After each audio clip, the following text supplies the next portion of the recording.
Kechasi bilan 7-8 soat uxladingiz, lekin ertalab boshingiz og'rib, holsizlanib, charchoq hissi bilan uyg'ondingiz. Bunga sabab qoningiz qo'yiqlashgani va organizm toksin shlaklarga to'yib ketgani. Bu holatlardan qutulishimiz uchun, qonimizni suyultirish uchun, undagi tromb shlaklarni yeritish uchun hamda organizmni toksin shlaklardan tozalashimiz uchun Vied assotsiatsiyasining mana bu sostavda qo'yibman, shu choyini, kapsulasini, eliksirini va pastasini iste'mol qilishni tavsiya qilaman. Buni sostavida kardiseps, jenshin, astragal, puer va shalfey o'tlaridan tayyorlangan.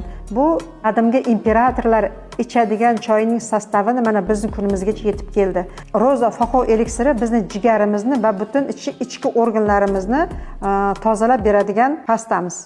Butun ichki organlarimizni tozalab beradi, immunitetimizni ko'tarib beradi.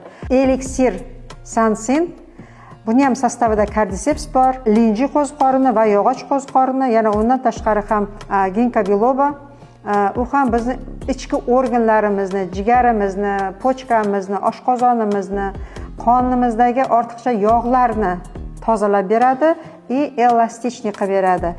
Yana undan tashqari bizlarda yana tozalovchi, bu qonimizni tozalaydi. Qonimizdagi tromblarni yeritib berish xususiyatiga ega va tomirlarimizni yoshartirib berish xususiyatiga ega. Bu mahsulotlarimizni iste'mol qilganingizdan keyin sizning nafaqat organlaringiz, balki butun tanangiz, qon tomirlaringiz, qonlaringiz tozalanib, siz kechasi 4 soat uxlasangiz ham mazza qilib, zo'r kayfiyat bilan uyg'onasiz. Ushbu mahsulotlar haqida to'laqonli ma'lumot olish uchun quyidagi raqamlarga qo'ng'iroq qiling yoki direktdan yozing.